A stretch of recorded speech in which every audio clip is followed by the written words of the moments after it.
Hello, magandang gabi sa inyo lahat, mga kababayan ko. So, meron tayong pag-uusapan na bagong topic. Pero bago lahat, meron lang akong video. Ah, ito ay video na pinasan ni Pinoy Soldier. Nagpakita daw sa pader. Ano to? Naging usap-usapan sa social media ang bidyong ito makaraan nagpakita di umano ang Panginoon sa isang pader. Ayan o, ganun po kabigat ang kanilang paniniwala tungkol Ano dito. ba yan? Naging usap-usapan sa social media ang bidyong ito makaraan nagpakita di Ano, prank ba to? umano ang Panginoon sa isang pader. Ayan o, ganun po kabigat ang kanilang paniniwala. Ano yan? Ba't hindi nyo man lang kayang tingnan yung likod ng pader? Kung ano yung ginagawa naman tayong... Hindi, kasi... Hindi, wag na nating anuhin yung idolatry, no? Pero yung... Yung biglang sumungaw dyan, yung rebulto. Ano ba? Tungkol dito. Naging usap-usapan sa social media ang bidyong ito makaraan nagpakita di umano ang Panginoon sa isang pader. Ayan o, Ayan. Hindi, nantitrip lang yata si kuya eh. O, doon na tayo sa main topic, no? Ito, pinasa sa akin to. Sabing ganun dito, batang henyo daw nakakabasa kahit nakapiring daw ang mata. Ang lupit Tingnan nga natin to, mga men. Mukhang malupitan itong topic na to sa KMJS to, di ba? Kahit na anong mangyari, huwag na huwag mong tatanggalin ang piring mo. Bird box. Hindi raw kayo namamalikmata sa inyong matutunghayan dahil kahit nakapiring ang 9 na taong gulang na si Jai, kayang-kaya pa rin daw makabasa o makakita. Katunayan, sa videong ito, natukoy ni Jai ang salita, Door. hand gestures, at serial number ng pera na hawak ng taong kausap niya kahit siya'y naka-blindfold. 500. HX 119354. I smell something fishy na agad. Pansinin niyo yung ulo niya, ha? May bata sa Iloilo na tila merong superpowers. Dito sa Haro, sa Iloilo, nakatira Haro pala. Pangalawa. Akala ko Jaro.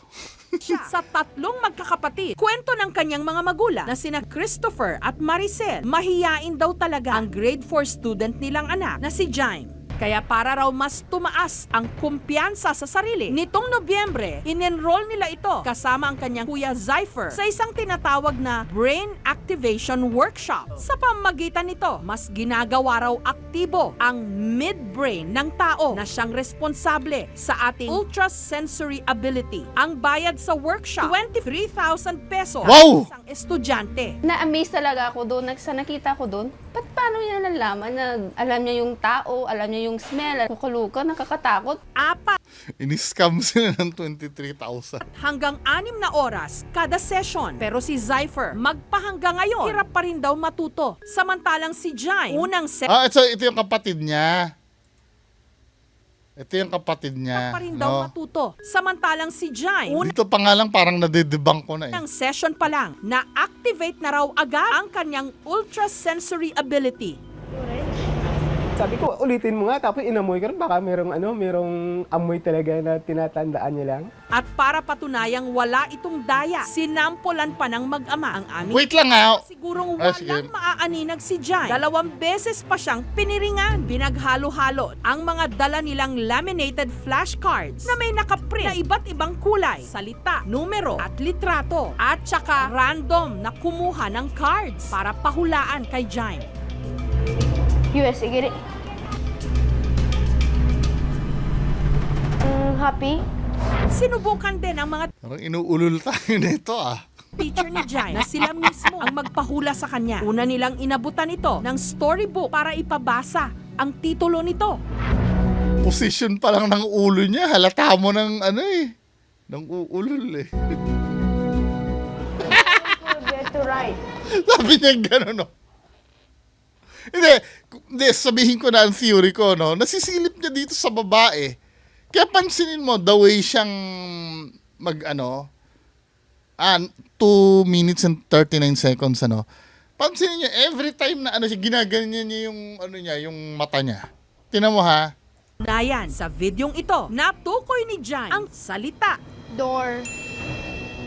hand gestures, Di ba? Bakit kailangan nakaganyan ka? Di ba pwede nakaganyan ka lang? Nakaganyan siya lagi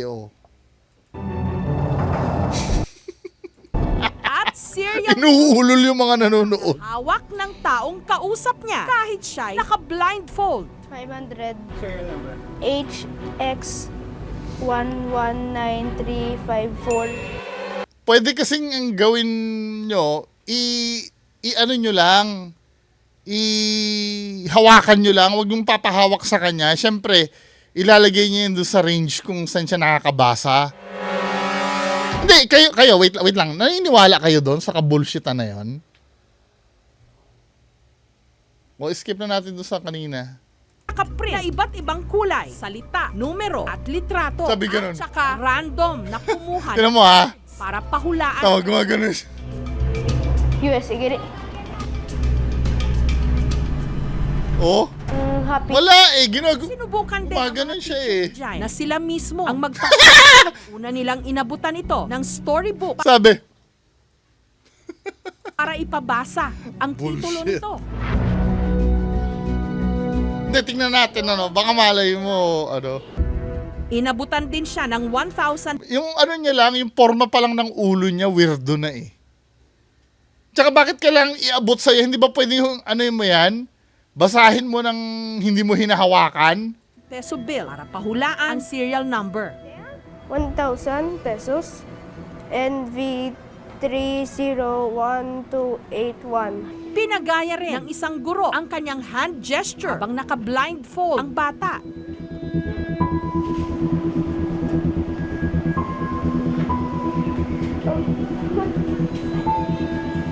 Habang ang isa pa, nag-drawing sa papel at saka pinahulaan kay Jaime ang sketch. 3. Yung una, hindi po kami naniniwala. Kami na po yung mga guro yung nag-test. So, naniniwala na po kami na Ang kakayahan daw ni Jaime na matukoy ang mga bagay kahit na nakapiring ang kanyang mga mata. Nagagawa raw niya dahil sa mas aktibo niyang pandama, amoy at pandinig. May ibot yan ka bubbles. Tapos, tik-tik blue kung red fire. I-touch mo mga matyak mo init. Kung hahawakan mo, mararamdaman mo yung init. Useless pa rin, kailangan mo pang hawakan. Wait lang, ano naman ang kapakipakinabang dyan sa ability na yan? Maliban sa pagkakaroon ng magic show, anong benefit na magagawa niyan sa buhay niya? Maliban sa pagmamagic show. Di yung pink be, cotton candy. Kung smell mo lang doon, Kung aamuyin mo, maamoy mo yung cotton smell candy. mo cotton candy. Meron daw sense sila dito, kaya laging lumalabas yung ilong. Ang nagturo kay Jaime ng Brain Activation Workshop, si Marlon Dizon, na isa ring lisensyadong physical therapist, SPED trainer Ano kinalaman pagiging physical therapist dun sa... at sports scientist. Ang ganito raw trick natutunan niya sa Japan taong 2011. Ito yung tinatawag natin wherein i-activate natin para magamit mo parehas ang kaliwa at kanang sides ng brain. Mas tatalino ang bata, mas magkakaroon ng photographic memory. Para mas ma-activate daw ang utak ng kanyang mga estudyante, sumasailalim sila sa iba't ibang mga pagsasanay sa paningin, pandinig at pandama. Tsaka mapapansin mo, yung kapatid niya, wait lang ha, 4 minutes and 24 seconds, yung kapatid niya pinakita Ito yung kapatid niya Ano ba yun? 4 hanggang 6 Ayan yung kapatid niya, hindi daw magawa-gawa yung ginagawa niya. Na-amaze talaga So kung dalawa sila, 23,000 isa, naka 46,000 na si teacher. ako doon. Sa nakita ko doon, paano niya nalaman na alam niya yung tao, alam niya yung smell, kukulukan, nakakatakot. 4 hanggang Tama ha? 6 na oras kada session. Pero si Zypher, magpahanggang ngayon, hirap pa rin daw matuto. Kasi hindi niya tinitingnan talaga nakapikit siya. 6 na oras kada session. Pero si Zypher, magpahanggang ngayon, hirap pa rin daw matuto. Samantalang si Kasi nga, hindi niya alam na ang technique yung gumaganon ka lang. Ay, nako, Pilipinas! Laging lumalabas yung ilong.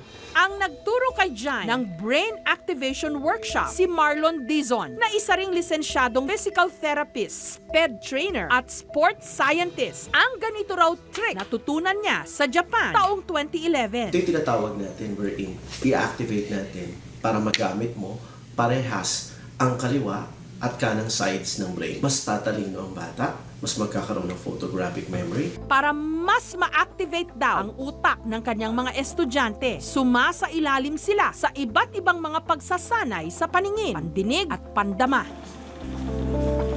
What's the color? Ang grupo ni Marlon umiikot din sa iba't ibang mga lugar sa bansa para magturo ng Brain Activation Workshop. Weirdo yung posture. Ng bata sa eskwela. Nagpa-participate talaga siya sa lessons and Gumagaling sa pangungopia. Di joke lang ah.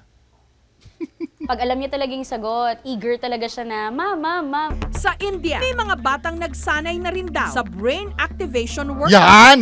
Siyam na Wait lang. Discuss Gusto na ba yun? din ang aming staff. friends, even in the government or sa Ang Brain Activation Wait lang ah. batang sinasabing may ganito daw sa Brain Activation Ayan o, ito, malupit to.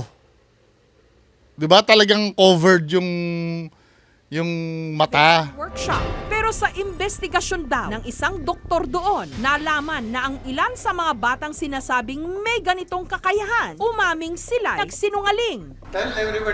There was a gap in the blindfold in which we could see through that. Sabi ko na nga may gap sa blindfold yun dito na nakikita Clear fraud. Pero sa mga nagdududa, may depensa ang Brain Activation Trainer na si Marlon Dizon. definitely this is not a scam. I personally Sabi nga, hindi, sinabi na nga na may gap daw sa blindfold Sinabi ng bata tinan mo. Ito,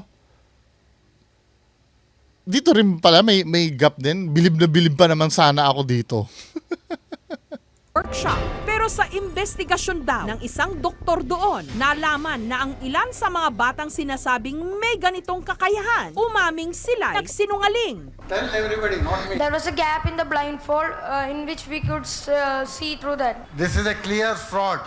Pero sa mga nagdududa, may depensa ang Brain Activation Trainer na si Marlon Dizon. definitely this is not a scam. I personally witnessed it, and I have friends even in the government or celebrities that have undergone the workshop. Sino yan?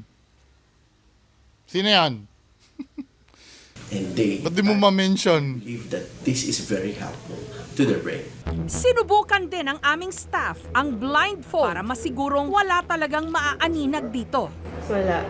Hindi ka, truthful ka Truthful ka, tingnan natin ha. Ako nakikita. Wow. May makita ka? Wala. Gray? Hindi, tsaka hindi katulad yung gumaganyan-ganyan yung bata Ano ba? Ito. Yellow. Ito. Yellow magyapon. Galing! Green. Peace. Ang tip ko, yung pinapakita nila dito sa bandang taas ipakita. Dapat ilagay doon sa taas ng mata. Wala niya. Pero sa pagkakataong ito, kami na ang nagbigay at nagkabit ng piring sa kanya, pati na ang cue cards na kanyang babasahin. Pero si Jaime, makailang ulit nagkamali. Gini.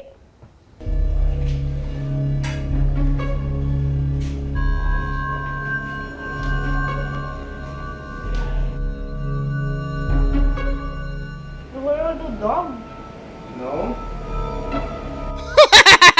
Sinisipon daw kasi siya. Sinisipon ka kasi hindi mo maano yung ilong mo. Sisipon ko. Diba? Nagamit namin uli sa kanya ang sarili niyang blindfold. Pero si Jaime, hirap pa rin. smell sa nose ko. Siyempre, gagawin mo ng consistent yon dun sa, ano, Humingi ng break si Jaime at saka siya suminga. Nung nakapagpahinga, sumalang ulit at sa pagkakataong yon, sunod-sunod na siya tumama. wala na. Pangit na yung pagkakaano nito pagkaka-blindfold nito 'Di ba? Ganyan ang itsura ng blindfold niya ngayon. Yung blindfold niya nung una, ganito 'Di ba? Walang gap dito pero ngayon yung ginagago naman tayo nito, men. Tapos ngayon ganyan na. Nawala na yung harang dito sa may ilong. Ano ba? Green.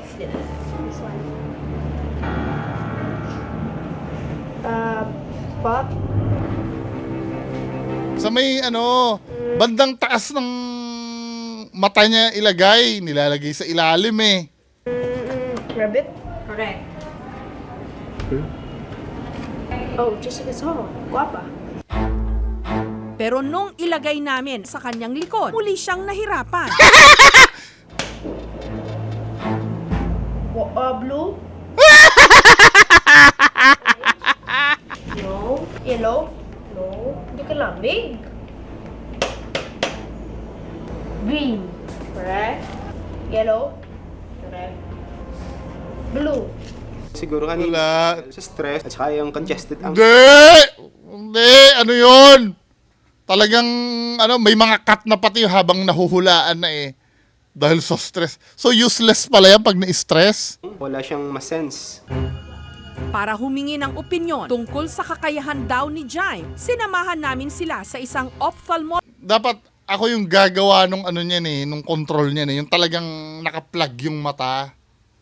Yung talagang walang makikita. At pedia-psychiatrist. Sumailalim si Jaime sa iba't ibang tests. Nilagyan din ng surgical tape sa mata para masigurong wala talaga siyang nakikita. Sunod siyang inabutan ng flashcards. Kita ko na white down. Hindi! Aninag mo yun Blue. Nilalapit niya sa mata niya, men Kaya pa sabihin mo na kagano maaninagin mo yun, ano ba? Tunod naming ipinasuot kay Jaime ang gamit niyang blindfold.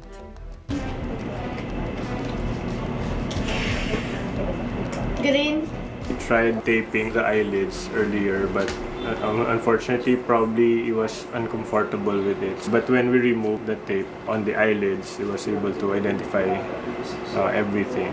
Ayon naman sa tumingin kay Jaime na pedia-psychiatrist, posibleng meron siyang clairvoyance o yung tinatawag na sixth sense. So all of us have the potential for that, but in some persons, mas enhanced siya. Well, of course, not Clairvoyance, sinasabi ng isang doktor? Di ba paranormal yun? people believe in that, but it's written in books. We don't recommend it to be enhanced in children lang. Maraming repercussions din if we do that. Kailangan siguro before other parents will encourage their children to undergo it, they have to read on it first, find out ano ba yung long-term effects. Sa ngayon, i-observe lang namin, hindi namin siya i-force into kung ano pang next level niya, yung natural lang na makakaya niya. Mas madaling magduda kahit pa nakikita na ng dalawa nating mga mata.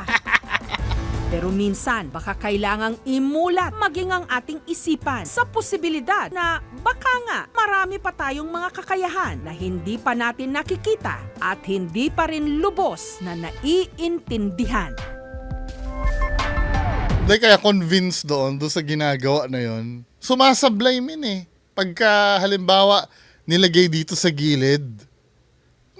Yung pagchamba, minsan chumachamba siyang tama, pero nakakailang try siya. Pero pag yung nakaganyan siya lagi, tapos hinahawakan niya, tapos nilalapit niya sa mata niya, anong tawag dito? Nahuhulaan niya Kasi nga may gap yung dito. Kahit na konting aninag mo lang yan, kung anong kulay yan, tatama ka na. Ako hindi ako convinced, Ngayon, kung maniniwala kayo sa ganyan, di go ahead. Kalayaan nyo po yung maniwala kayo. Basta ako lang hindi ako convinced. Kung maniwala kayo dyan, go ahead. 23,000 dahil sa ano naman ang hindi katulad ng tanong ko kanina, ano naman ang benefit nun sa tao? Yung pag nahuhulaan mo, pag hinahawakan mo, wala naman silbi yun eh. 'Di ba? Tumalino daw dahil eager siyang sumagot. Ano ba? Anyway, yan lang po muna mapag-usapan natin ngayong gabi. Magandang gabi po sa inyo lahat. Bye-bye.